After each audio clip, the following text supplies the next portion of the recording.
السلام عليكم ورحمة الله وبركاته وبرنامجكي أنا ugu magac darnay Talaguur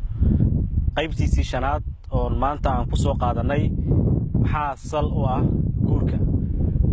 maanta waxaan la dhaxmarnay mikrofoonka dadweynaha oo reegowga aan ka soo qaadnay waa soo diyaarintii abwaan Muuse Ismaaciil Waano soo saaristii iyo isku dabaridii Jiblife waano Cabdu Cumar waxaan leeyahay daawasho wacan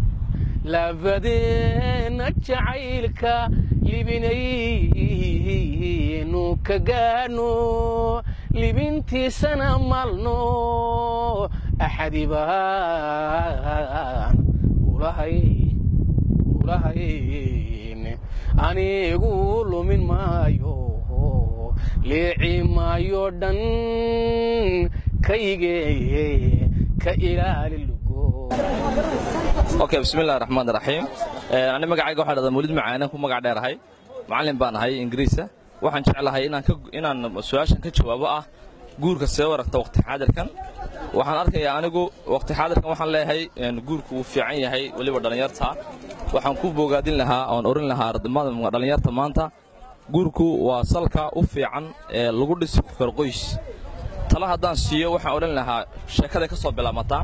qofku markuu sheekada wado waxa muhiim ah inuu wixii u muhiimsan ay ka wada hadlaan kadibna barmays ama ballan ay meel dhigtaan si hadhow tolo qofkaasi ballanta uu xasuusto labada qof ee wada sheekaysanaysa haday ballan jiri weydo hadhow tolo arintaas waxay noqonaysaa arin maad aragtay iska xasaasi ah aan waxa oran lahaa dhammaan Djibouti dhalinyarada waxa oran lahaa waqtigu xumaaday maanta waxa oran lahaa waqtigan ka faa'iideysano dhalinyarnimada inta waliba sheekada lagu jirana ballan cad oo sax aan qaadno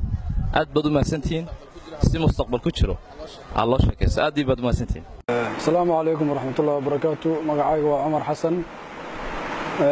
أنا كدي بنا فكر كي برنامج كتلاجور كبح جيب لايف جور كم حاصل أوه جور كوحاصل أوه وصحن كهراء المركة هراء قفك جور سنة وأنا تهامسه وأنا تكأكتو أنتو النبي وشيخ صلى الله عليه وسلم diinteeda jamaalkeega nasabkeega waa inaad daraasayso qof horta waxa aad guursanayso hadii aad daraasayn wadaad kaga dhacdo waxa ku xiga waa furiin marka salka guurka waxa waa sahanka hore waa in la sahamiyo gabadhana saas leeg waa in sahamisa ninka guursanayso ninkuna saas leeg waa inuu sahamiyo gabadhu guursanayo labada dhinacba kadibna loo halka laga bilaabo waxa kale oo sal oo samirka in la isku samro naagtu ninkeeda u samirto ninkuna uu samro naagtiisa waxa kale oo sal oo dulqaadka waxa sal oo wada noolaashaha inta hadii la waayo oo marka horeba qabqab la isku soo galo iyo waan ku jeclaaday iyo waan ka helay wixii la sheekaysan oo qofku waxay tahay la baran meesha gabadhu ka soo jeeda la baran ama meesha wiil ka soo jeeda la baran waxa dhacaya furiin degdeg ah marka salka guurka waxa uu ah dadka qoyska lamaana is dooranaya inta inay isguursan inay isdiraaseeyaan oo la isbarto oo meesha laga soo jeedo la barto inta ma ku soo koobi lahaa صباح baan hay Abdu Said waxaan siinayaa horta hablaha inamada markay isguursadaan dhalinyarta aduunka shaqeyneen waa inay ku sugto ay samarto odageega ilaahay baa ayaa deeqda bixiya inay markuu wax keenano isaguna inuu keeno laakiin inuu meermeer iyo madmadowgana inuu ka daayo islaantiisi kolka waxa leedahay salku guurku waa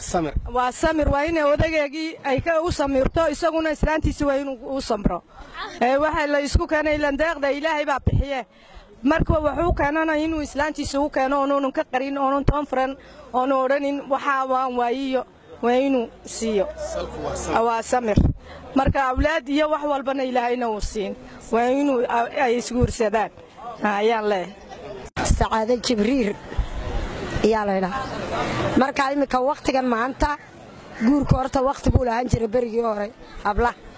maantana waqti degdeg u leeyahay kolka waqtigan maanta waxaan leenahay gabdhaha iyo namaduba dib uga yar joogsadaan habluhu waqtiga ay guursan karayaan waa 25 iyo 20 jir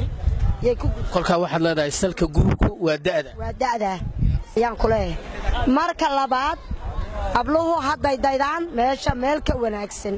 in meel walba isku tuuraan barna qaadiga la tagama yaa waa inay ka raadsadaan ragga kole ku tahayna waa inay isaguna guurka ka raadsado inan degan u raadsado inantuna inan degan oo waqtiga ka dhalinyartu dib ha uga joogsadaan 25 jir 30 jir ku guursadaan guurkana ha loo eego waqti wanaagsan uu reerku ku dago maanta guursa bari qaadiga tagma waa sidaasaan kula maama yaa maca salaama waxa weyn rabbi Usmaan Jaamac marka waxa leeyahay anu waxa guurka wax u sala waa inuu qofkani maal haysto oo qaadi kareena mas'uuliyad bismillaahir rahmaanir rahiim ku soo dhawaada taxanihii aan ugu magac darnay tala guur iyo qaybtiisa shanaad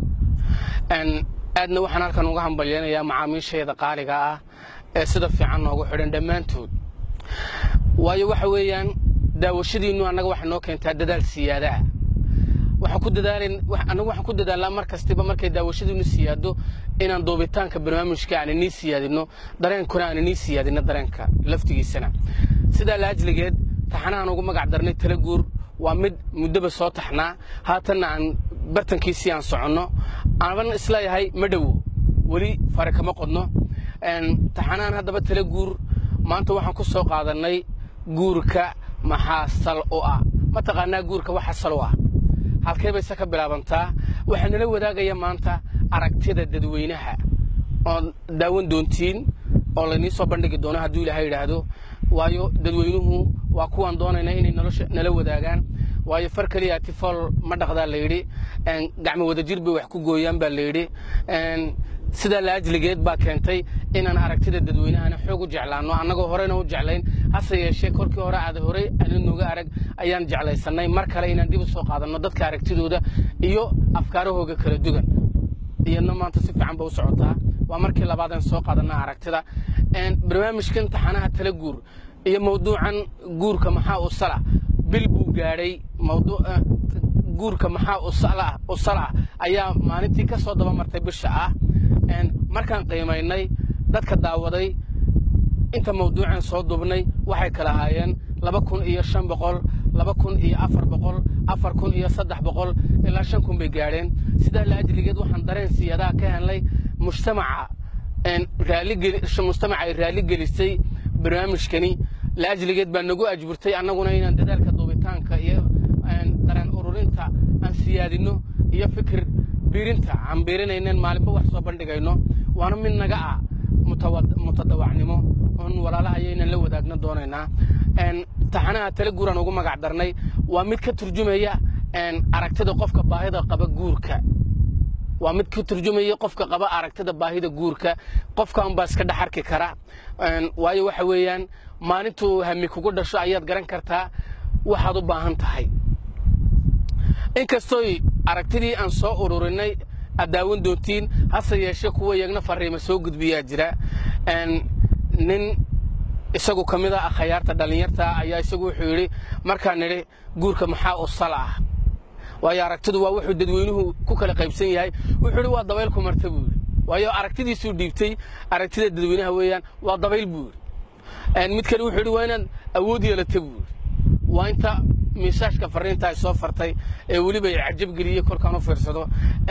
dabayl ku martay uu iska saxsan yahay oo ka gaabis yahay arrinka dabayl ku martay waa runo guurku waa dabayl ku soo martay laakiin salku taa uu ka dugan yahay saaxiibka sida baan kala yahay awood inaad yeelato ninka kale saaxiibka isna yiri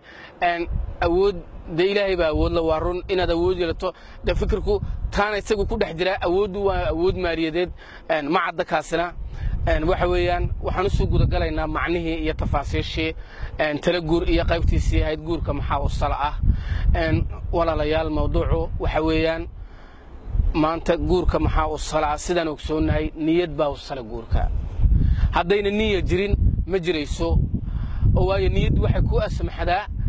inaad haddeed heshid qaraar aad ku dhaqaaqdo oo hooy ku dhisto oo hanti gabar ku hantido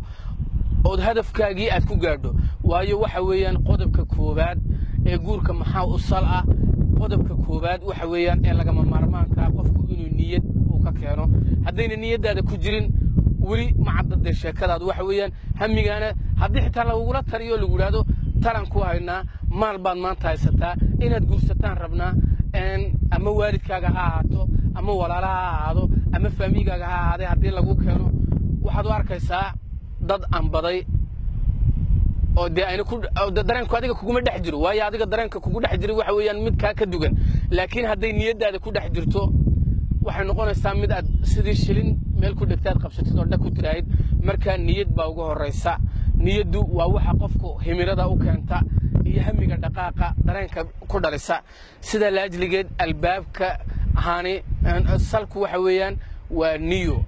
sidaan wada ogsoonahay haantu hoostay ka tolantaa haddayna haantu haani hoostay ka tolantaa hoyna hoostuu ka dhismaa hanti la ururinayana hoostay ka bilaabantaa sidaa la ajligeed hoosta guurka usalka ah waxa weeyaan niyadda waxa laba ku ah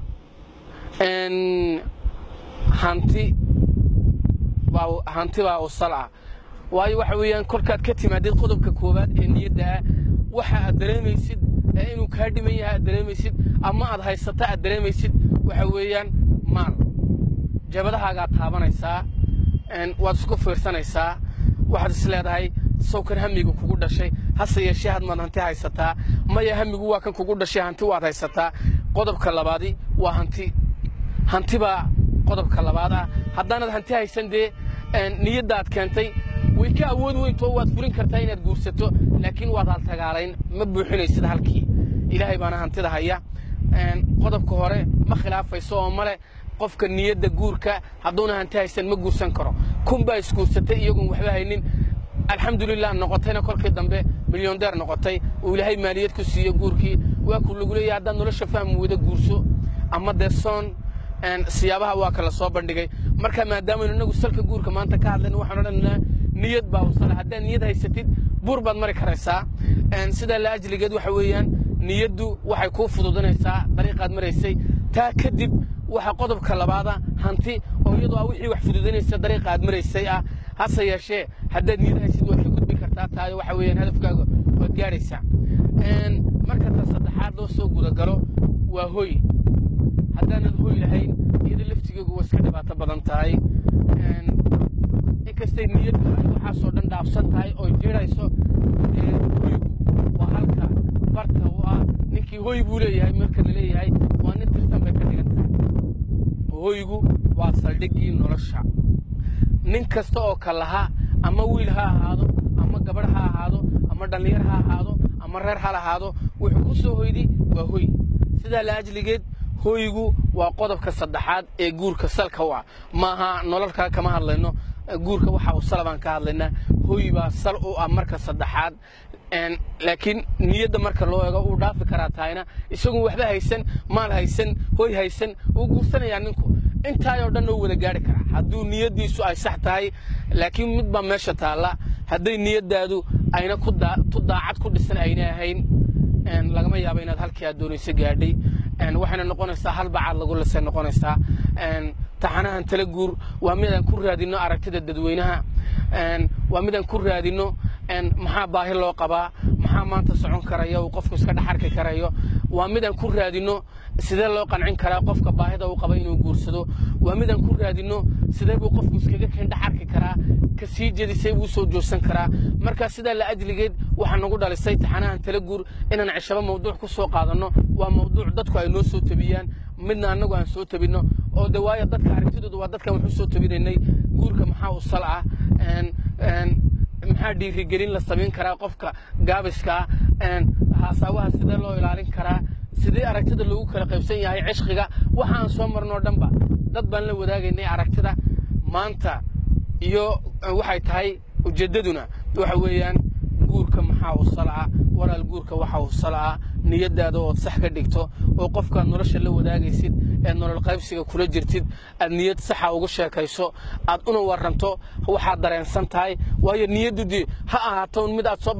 ma ahaanayso mid aad soo bandhigtee waa mid inaad qofka ka qancisa ay tahay aniga niyaddaydu waxay rabtaa inay nolol caynka ay kugula noolaato inaad adiga dee aan daranyada kaa dhabo inaad noqotid qoyskaygii oo xalaala haddadeed inaad noqotid mid aan ku hamiyo adiga horumarkaaga inaad noqotid inaad sida qayrkaay oo kale u qurux badnaato oo noloshaada isku bedisho inaad noqotid inaan hantidan hayo inaad hantidaad haysid u waranto waxa baan haystaa sideebi wax noogu hirgeli karaan niyaddeedana way iga go'an tahay ama ha yaraato ama ha badatee halka bay gaarsiisan tahay inaad hooy haddaad leedahay iyo haddaanad haynba gabadha aad u sheegtood ka tiraahid walaashay macaan hooy ma hayo laakiin waxaa iga go'an inaan saa kula sameeyo habluhu raxmad bay leeyihiin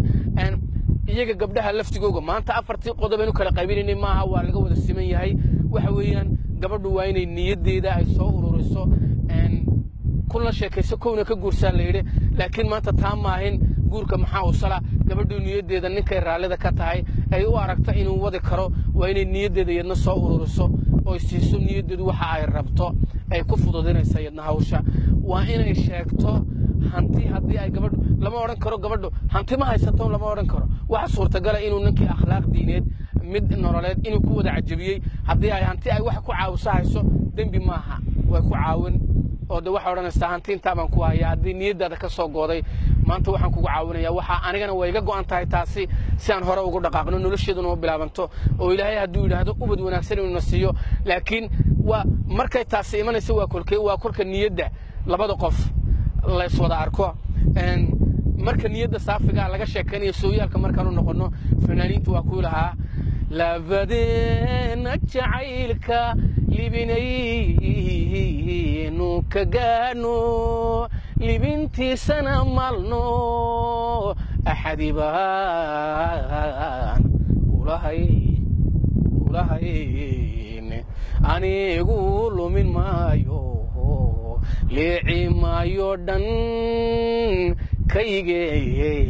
ka ilaali lugooyo guntiya gabagabadii waxaan leeyahay sooyaalka Soomaalidu aad buu qaalu yahay labada fanaan ee ku qaadana waan hambalyeynaya waxa weeyaan